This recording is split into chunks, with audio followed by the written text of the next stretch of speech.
તો ગુજરાતમાં સ્થાનિક સ્વરાજ્યની ચૂંટણીઓ પહેલા જ પાટણ કોંગ્રેસમાં આંતરિક જૂથવાદ અને અસંતોષ સપાટી પર આવ્યો છે તેમજ કોંગ્રેસના ધારાસભ્ય કિરીટ પટેલે દંડક પદેથી રાજીનામું આપવાની ચીમકી ઉચ્ચારી છે। પક્ષમાં પોતાની અવગણના અને ખોટી નિમણૂકોથી નારાજ થઈને તેમણે આ ચીમકી ઉચ્ચારી છે। વિવાદથી શરૂઆત પાટણ જિલ્લા અનુસૂચિત જાતિ મોરચાના પ્રમુખ પદે એક મહિલાની નિમણૂક થઈ છે। एससी मोर्चाના પૂર્વ પ્રમુખ હસમુખ સક્સેના અને તેમના સમર્થકોનો આક્ષેપ છે કે આ નિમણૂકમાં સ્થાનિક આગેવાનો કે કાર્યકરોની કોઈ પણ પ્રકારની સેન્સ લેવામાં આવી નથી। ગઈકાલે પાટણ કોંગ્રેસ કાર્યાલયની તાળાબંધી કરીને રોષ પણ ઠાલવ્યો હતો। ત્યારે આ સમગ્ર મામલે પાટણના ધારાસભ્ય કિરીટભાઈ પટેલે પોતાની નારાજગી વ્યક્ત કરતા પ્રદેશ નેતૃત્વ પર આકરા પ્રહારો કર્યા છે। તેમણે સ્વીકાર્યું હતું કે પાટણ કોંગ્રેસમાં ભયંકર આંતરિક જૂથવાદ ચાલી રહ્યો છે। તેમણે જણાવ્યું કે ચૂંટાયેલા ધારાસભ્યોને વિશ્વાસમાં લેવામાં આવતા નથી।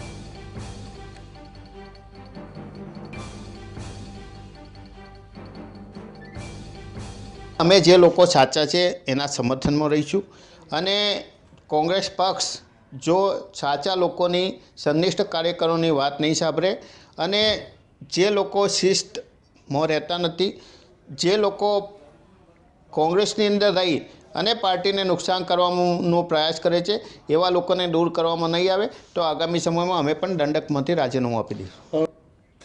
તો વધુ વિગતો માટે જોડાઈ ગયા છે સંવાદદાતા ધવલ। કિરીટ પટેલે રાજીનામું આપવાની વાત કરી છે, શું વિગતો મળી રહી છે? વાત કરવામાં આવે તો 3 વાગ્યા સુધીનો જે અલ્ટિમેટમ છે તે પાટણના કોંગ્રેસના ધારાસભ્ય કિરીટ પટેલ દ્વારા આપવામાં આવ્યું છે। જો પ્રદેશ નેતૃત્વ છે 3 વાગ્યા સુધીમાં જે પોતાની માંગ છે તે નહીં સ્વીકારે તો 3 વાગે દંડક પદેથી જે રાજીનામું છે તે કિરીટ પટેલ પોતે આપવા જઈ રહ્યા છે। એવી પણ વાત અત્યારે હાલ સામે આવી છે, તેઓ પણ તેવું કહી રહ્યા છે તેવી માહિતી પણ અત્યારે હાલ જોવા મળી છે। જે પ્રકારની માંગની વાત કરવામાં આવે તો કિરીટ પટેલ દ્વારા જે પ્રમાણે જિલ્લા સંગઠનની અંદર નવી નિમણૂકો કરવામાં આવી છે તે નવી નિમણૂકોને લઈને જે આવા પ્રકારની જે નિમણૂકો હતી તે નિમણૂકોને લઈને જે વિવાદ થયો હતો તે વિવાદ અત્યારે હાલ તો કિરીટ પટેલ જે નવી નિમણૂકો છે તેને લઈને થઈ રહ્યા છે। તો જે નિમણૂકો કરવામાં આવી છે તેની અંદર જે સ્થાનિક ધારાસભ્ય છે તેમને પૂછવામાં નથી આવ્યું, તેના કારણે તેમનું જે જૂથવાદ છે તે ચરમસીમા ઉપર જોવા મળી રહ્યો છે।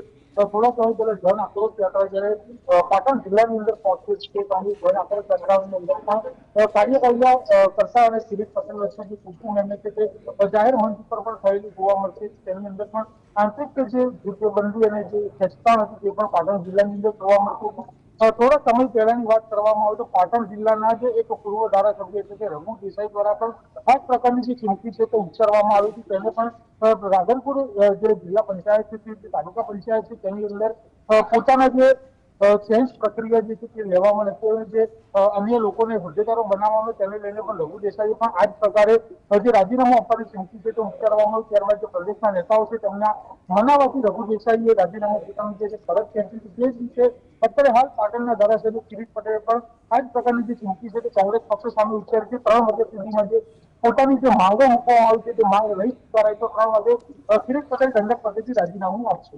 જી, કોંગ્રેસ તરફથી શું કોઈ પ્રતિક્રિયા આવી છે આ મામલે?